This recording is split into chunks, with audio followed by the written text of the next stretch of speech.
हाँ जी बच्चे, very very good morning. आज है लेक्चर नंबर 7 की रिवीजन, जिसमें मैंने आपका एक छोटा सा 3 क्वेश्चंस का टेस्ट लिया है और इस टेस्ट में मैंने आपको एक चैलेंज भी दिया है। देखते हैं फुल ऑन फुल किसके मार्क्स आते हैं। तो आप सबने कल दोपहर के 2 बजे तक मुझे इन क्वेश्चंस के आंसर जरूर भेजने हैं। अभी इस टाइम पता चलो, मैं आपको एक अच्छी हंसी वाली बात बताता हूँ। हंसने वाली बात ये है कि अभी प्रेजेंट जहां पे मैं लेक्चर रिकॉर्ड कर रहा हूँ, टाइम पता कितना हो रहा है? टाइम हो रहा है सुबह के 3:30 3:30 सुबह के हो गए। तो 11 बजे तक डिनर हो गया था। 11 बजे से लेके 3 बजे तक मैंने देश की सुरक्षा करी। पूरा मिलिट्री बेस जो है वहां पे एक भी आतंकवादी को मैंने नहीं आने दिया। मिलिट्री बेस और रोजक में मैंने आज पूरी रात फुल दबा के ड्यूटी करी है। अब जिन बच्चों को समझ में आ गया है कि मिलिट्री बेस और रोजक में अगर मैंने ड्यूटी करी है, तो उन लोगों को मेरी बात समझ में आ गई है। ठीक है, तो 3 बजे तक मैं मिलिट्री बेस और रोजक में पूरी फुल ऑन ड्यूटी कर रहा था। तो उसके बाद अब मुझे नींद नहीं आ रही थी, तो मैंने सोचा कि मैं आपका लेक्चर ही रिकॉर्ड कर लेता हूँ। तो मतलब कि जो मैंने कल सुबह काम करना था वो मैं आज रात को ही खत्म कर रहा हूँ। चलिए, तो मैंने आपको 3 क्वेश्चंस दिए हैं, तो तीनों क्वेश्चंस आपके लिए चैलेंज है। चलिए क्वेश्चन नंबर 1 ट्राई करते हैं। क्वेश्चन नंबर 1 क्या होता है? जिन बच्चों को मिलिट्री बेस और रोजो का मीनिंग क्लियर हो गया ना, वो मुझे व्हाट्सएप करके बताना, सर कितने कितने किल करे थे। चलिए, you are required to prepare accounting equation by using the following information. Ram started business with capital of ₹50,000. चलिए, राम ने 50,000 से अपना कैपिटल बिजनेस शुरू करा। तो कैश आ गया 50,000, साथ में कैपिटल भी आ गया है 50,000। चलिए सर, ये इक्वेशन हम लोगों को क्लियर है। अब राजे, क्योंकि आज रिवीजन क्लास है ना, अब रिवीजन क्लास में मैंने आपका ज्यादा टाइम नहीं लेना।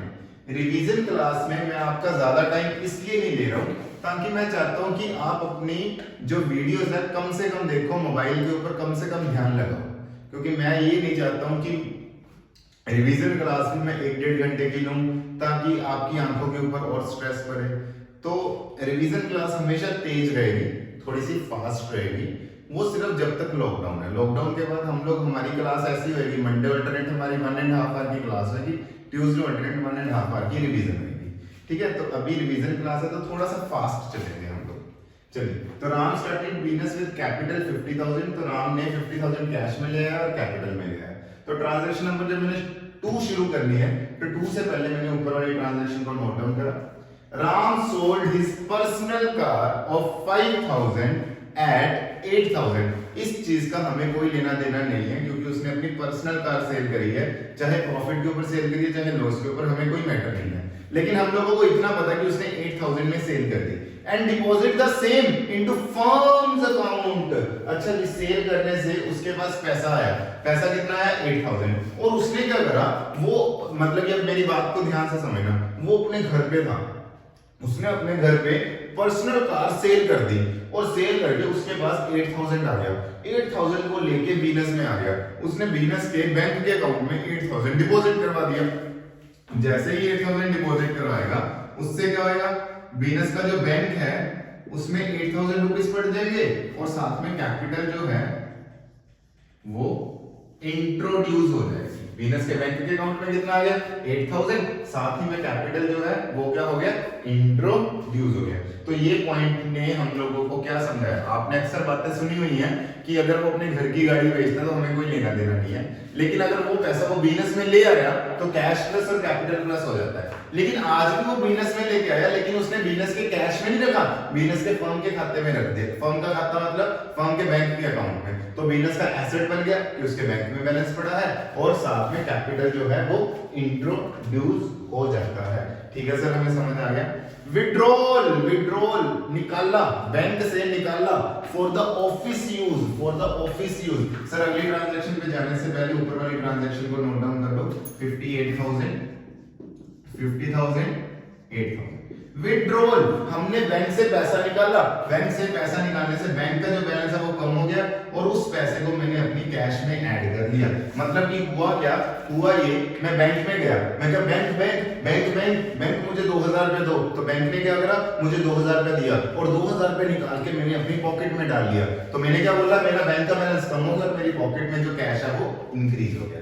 ठीक है, चलिए अगली ट्रांजेक्शन के ऊपर चलते हैं। 58,000, 52,000, 6,000।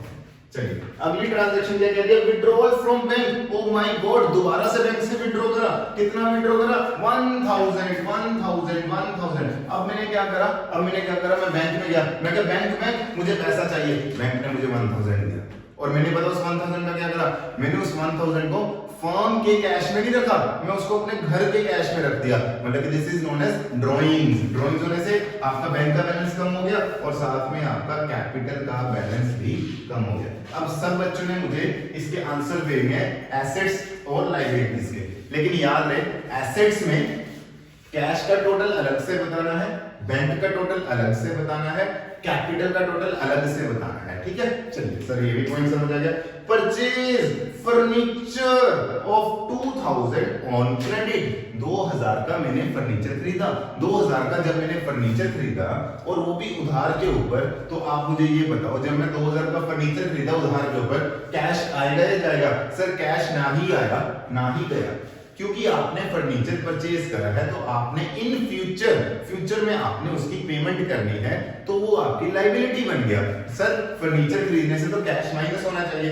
मैंने कहा मैंने फर्नीचर तो खरीदा लेकिन उसका मैंने कुछ भी पेमेंट नहीं करा, जिस वजह से आपका कैश माइनस नहीं होएगा। तो पेमेंट कब करोगे? पेमेंट फ्यूचर में करूंगा। अगर पेमेंट फ्यूचर में करोगे तो आज की डेट में तो वो आपके क्रेडिटर बन गए ना, आज की डेट में तो वो आपकी लायबिलिटी बन गई ना।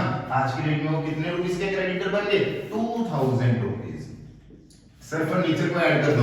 मैंने कहा रुको, फर्नीचर तो वो अपने घर ले गया, पर्सनल यूज के लिए ले गया। अगर कोई भी चीज घर लेके जाते हैं तो उसको कैपिटल से भी माइनस कर दिया जाता है। ओके, अब कुछ बच्चों को ये वाला पॉइंट नहीं समझ आया, उन लोगों को मैं ये वाला पॉइंट समझाता हूँ। मैंने क्या बोला, जब मैंने फर्नीचर खरीदा तो मेरे क्रेडिटर इंक्रीज हो गए, साथ में फर्नीचर इंक्रीज हो गया।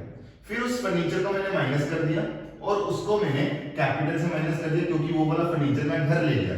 तो आप मुझे ये बताओ, जब मैं फर्नीचर खरीदूंगा क्रेडिटर प्लस साथ में फर्नीचर प्लस, उसी फर्नीचर को मैं घर ले जाऊंगा, फर्नीचर माइनस कैपिटल माइनस। तो फर्नीचर तो एक बार प्लस हुआ एक बार माइनस हुआ, ऑटोमेटिकली फर्नीचर तो जीरो ही हो जाएगा ना, जिस वजह से मैंने फर्नीचर का कोई खाता ओपन ही नहीं करा। ठीक है सर, हम लोगों को ये बात समझ नहीं। इंटरेस्ट ऑन कैपिटल, तो राजा कैपिटल में ही 200 प्लस कर दो और कैपिटल में ही 200 माइनस कर दो। This is your question number 1। Question number 1, इससे बढ़िया क्वेश्चन आपके पेपर में कभी भी नहीं आएगा। जिस बच्चे का क्वेश्चन नंबर 1 सारा A to Z सारे का सारा क्लियर है ना, मैं कहता हूँ वो बच्चा वेरी गुड। और जिस बच्चे के आज 20 में से 20 मार्क्स आएंगे, उसको मैं उसके घर पे चॉकलेट्स भेजने वाला हूँ। अब देख लो आपको किसको चॉकलेट देनी है। सर अगर हमारे 20 में से 20 नहीं आए तो क्या आप हमें चॉकलेट नहीं दोगे? मैंने कहा नहीं दूंगा। तो एक बच्चे ने मुझे बोला कोई दिक्कत नहीं, आप हमें चॉकलेट नहीं दोगे तो हमें क्या प्रॉब्लम है, हम खुद परचेज करके खुद खा लेंगे। मैंने कहा भाई तो बात चॉकलेट की नहीं है, चॉकलेट तो 100 रुपए की आ जाएगी, बात चॉकलेट की नहीं है, बात तो मजे की है, बात तो एक गिफ्ट की है। अब देखते हैं कौन सा बच्चा ऐसा है जो आज चॉकलेट का गिफ्ट लेके जाएगा। क्वेश्चन नंबर 2 कहता give accounting equation by using the following information. Question number 2। और यार मैं डेली आपकी क्लास में एसेट्स और लायबिलिटीज का टोटल लगाना भूल जाता हूं, तो मैं पिछले क्वेश्चन में भी जैसे क्वेश्चन नंबर 1 में भी मैं एसेट्स और लायबिलिटीज का टोटल लगाना भूल गया, तो आप मेरे लिए एक काम कर देना, एसेट्स और लायबिलिटीज का टोटल लगा देना। क्वेश्चन नंबर 2 कहता give accounting equation by using the following information. Ram started business with cash 50,000 and stock 90,000। Okay, तो राम ने बिजनेस शुरू करा, बिजनेस शुरू करने से कैश कितने का आया? 50,000, और वो अपने घर से स्टॉक भी लेकर आया। स्टॉक कितने का लेकर आया? 90,000। तो टोटल वो अपने घर से कितने रुपए लेके आया? 1,40,000 रुपए। ओके, ये बात सर हमें समझ में आ गई, लेकिन अगली ट्रांजैक्शन शुरू करने से पहले ऊपर वाली ट्रांजैक्शन को लिख लो। सर आज आप फॉर्मेट में क्यों कर रहे हो? कल वाली क्लास में तो आप फॉर्मेट को फॉलो नहीं कर रहे थे। मैंने कहा मूड की बात है, आज मेरा मन है, आज मेरा मूड है, तो मैं फॉर्मेट को फॉलो कर रहा हूं। चलिए question number 2, half of the stock withdrawn by the owner for the personal use, मतलब कि आपके पास जितना भी स्टॉक है उसमें से आधा स्टॉक, आधा 90,000 का हाफ कितना होता है 45,000, वो ओनर अपने घर पे ले गया। ओ माय गॉड, तो स्टॉक घर पे ले जाने से क्या होएगा, स्टॉक माइनस हो गया, साथ में कैपिटल भी आपका माइनस हो जाएगा। ओके आगे चलते हैं। हाफ, अच्छा, डोनेट कैश 2000। राजे, अगर मैं किसी को पैसा दान कर दूं तो वो मेरे लिए फायदा है या नुकसान है? अगर मैं किसी को कोई भी पैसा दान कर दूं तो वो मेरे लिए फायदा है या नुकसान है? अगर सर आप किसी को कोई भी पैसा दान करते हो तो वो आपके लिए नुकसान है। अगर मैं, अच्छा पहले ऊपर वाली ट्रांजैक्शन को नोट डाउन करते हैं। 95,000, 50,000, 45,000, मैंने 2,000 रुपए लोगों को डोनेट कर दिया। डोनेट करने से मेरा कैश कम हो गया और वो मेरा नुकसान है, जिस वजह से कैश भी कम हो जाएगा। और साथ में मैंने स्टॉक भी डोनेट कर दिया, स्टॉक भी कम हो गया और कैपिटल भी और कम हो गया। ओके, अगर आप किसी को भी डोनेट करते हो तो वो आपके लिए नुकसान है। ये बात हम लोगों को आज समझ में आ गई। चलिए टोटल करो, 48 और 42 कितना होता है पता आपको? 48 और 42 9090 होता है, और इधर भी 9090। अभी तक क्वेश्चन बिल्कुल सही चल रहा है भगवान की कृपा से। आगे, स्टॉक ऑफ 10,000 सोल्ड एट 12,000। सबसे पहले यहां तक बात को खत्म करते हैं। स्टॉक ऑफ 10,000, स्टॉक में से कितना माइनस कर दूं? 10,000। कितने में सेल हो रहा है? 12,000 में। तो इस ट्रांजैक्शन से 2,000 रुपए का प्रॉफिट हुआ। अच्छा, 10,000 का स्टॉक 12,000 में सेल हुआ तो स्टॉक में से तो 10,000 माइनस कर दिया, क्योंकि वो 12,000 में सेल हुआ तो 2,000 रुपए कैपिटल में प्लस कर दिया। अब मेरे हाथ में 12,000 रुपए है और वो 12,000 रुपए ओनर अपने घर ले गया। घर ले जाने से आपका वो कैपिटल से भी माइनस हो जाएगा। ओके ठीक है सर, गॉट इट। उसके बाद डिपॉजिट, अच्छा पहले ऊपर वाले ट्रांजैक्शन को नोट डाउन करते हैं। तो 90 में से 2 + 12 - 80 80, और इसके हाथ में 4 8 48, और इसके हाथ में 3 2 32। ठीक है सर, बिल्कुल समझ आ गया।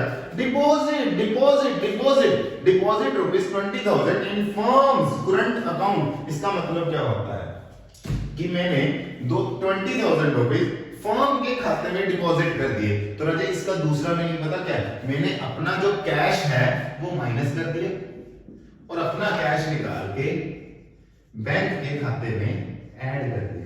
ओके सर, हमें ये भी बात समझ में आ गई कि जब भी मैं पैसा डिपॉजिट कराऊंगा तो मेरा कैश कम हो जाएगा और मेरा जो बैंक है वो इंक्रीज हो जाएगा।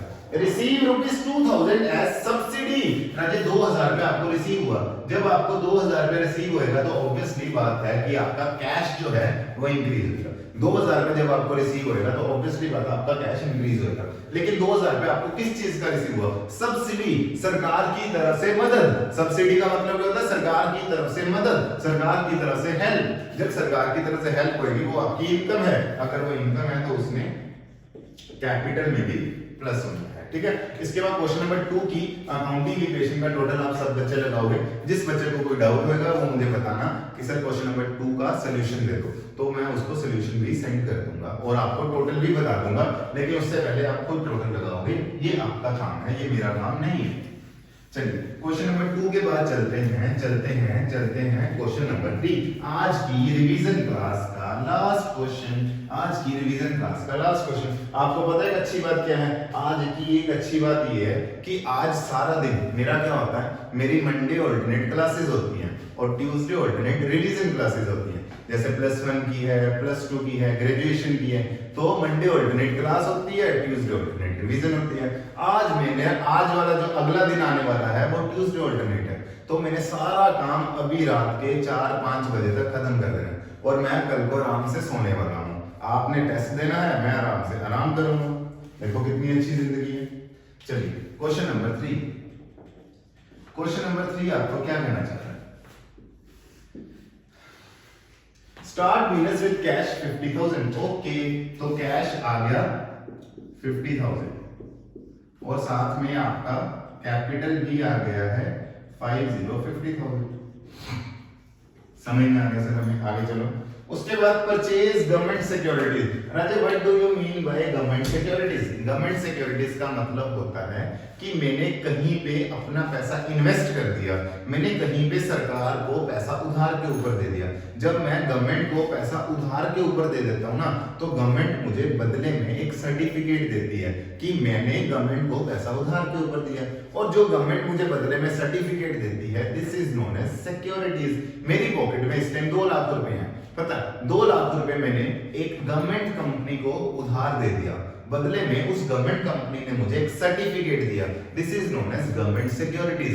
तो गवर्नमेंट सिक्योरिटीज का मतलब क्या होता है? इन्वेस्टमेंट। इन्वेस्टमेंट का मतलब जैसे आपने अपना पैसा निकाला और बैंक में फिक्स डिपॉजिट करा दिया, this is known as fix deposit into the bank. अगर मैंने अपना पैसा निकाला और गवर्नमेंट को उधार दे दिया, this is known as government securities. तो सर हम बैंक में फिक्स डिपॉजिट क्यों नहीं कराते, हम गवर्नमेंट की सिक्योरिटीज क्यों लेते हैं? तो राजे गवर्नमेंट की सिक्योरिटीज में ऐसा भी हो सकता है, थोड़ा सा इंटरेस्ट का रेट ज्यादा हो, थोड़ा सा स्कोप ज्यादा हो, तो अलग अलग जगह पे हम लोग अपना पैसा इन्वेस्ट कर सकते हैं। ठीक है, तो अगर मैं गवर्नमेंट की सिक्योरिटीज को परचेज करता हूं, उससे क्या होएगा? उससे क्या होएगा? गवर्नमेंट की सिक्योरिटीज को परचेज करने से मेरा कैश कम हो जाएगा और उसको मैं एसेट बोलूंगा, और उस एसेट का नाम होता है इन्वेस्टमेंट। उस एसेट का नाम क्या होता है? इन्वेस्टमेंट। तो 10,000 रुपए की मैंने गवर्नमेंट सिक्योरिटीज परचेज करी। ओके, उसके बाद परचेज गवर्नमेंट सिक्योरिटीज, तो गवर्नमेंट सिक्योरिटीज और परचेज करी। पहले तो ऊपर वाली ट्रांजैक्शन को लिखा जाए 50,000, 50 में से 10 निकालो तो 40,000 और इधर 10,000। मैंने और गवर्नमेंट सिक्योरिटीज परचेज करी 5,000 की, परचेज करने से कैश कम हो गया, लेकिन वो सिक्योरिटीज को मैं घर ले गया। कोई भी चीज जब मैं घर ले जाता हूं तो आपका कैपिटल भी माइनस हो जाएगा। अब मैं इसको दूसरे तरीके से समझाता हूं। जब मैंने 5,000 की गवर्नमेंट सिक्योरिटीज खरीदी होगी, मेरा कैश कम हो जाएगा, सिक्योरिटीज ऐड हो जाएगी, कैश कम होगा, सिक्योरिटी ऐड होगी, और उस सिक्योरिटी को मैं घर ले गया, वापस सिक्योरिटी माइनस होगी और कैपिटल माइनस हो गया। तो सिक्योरिटीज तो एक बार प्लस हुई, एक बार माइनस हुई, ओवरऑल तो सिक्योरिटी जीरो होगी ना। ध्यान से सुनो, जब मैंने सिक्योरिटीज खरीदी, कैश माइनस हो गया, सिक्योरिटी प्लस होगी, फिर मैं सिक्योरिटी को घर ले गया, सिक्योरिटी माइनस होगी और साथ में कैपिटल माइनस हो गया। इसलिए मैंने सिक्योरिटी से कोई पंगा लिया ही नहीं है। ठीक है, अगर मैंने सिक्योरिटी खरीदी और उसको घर पे ले गया तो मेरा कैश तो कम हो गया, साथ में मेरी कैपिटल भी कम होगी। ओके, चलिए सर, उसके बाद अगली ट्रांजैक्शन पे जाने से पहले ऊपर वाली ट्रांजैक्शन को दोबारा से लिखा जाए। आपको पता जो आपकी अगली क्लास होगी ना, ये तो रिवीजन क्लास है ना, इससे जो अगली क्लास होगी वो बहुत अच्छी क्लास होने वाली है, क्योंकि उससे अगली क्लास में हम लोग एक नया टॉपिक करने वाले हैं। चलिए, सोल्ड सिक्योरिटीज ऑफ 2,000 एट 3,000, 2,000 रुपए की सिक्योरिटी सेल कर दी, मतलब कि सिक्योरिटी से माइनस हो गया, मतलब कि मैंने अपनी इन्वेस्टमेंट किसी और को सेल कर दी। राजे पता क्या होता है? मैं आपको एक चीज समझाता हूँ। आप सब बच्चों को स्टॉक मार्केट के बारे में अगर कुछ भी जानना है तो मैं उसकी एक पर्सनल क्लास अरेंज करने वाला हूं। तो आप सारे बच्चे पर्सनल क्लास, वो क्लास पक्का ज्वाइन करें, आपको बहुत अच्छा लगेगा।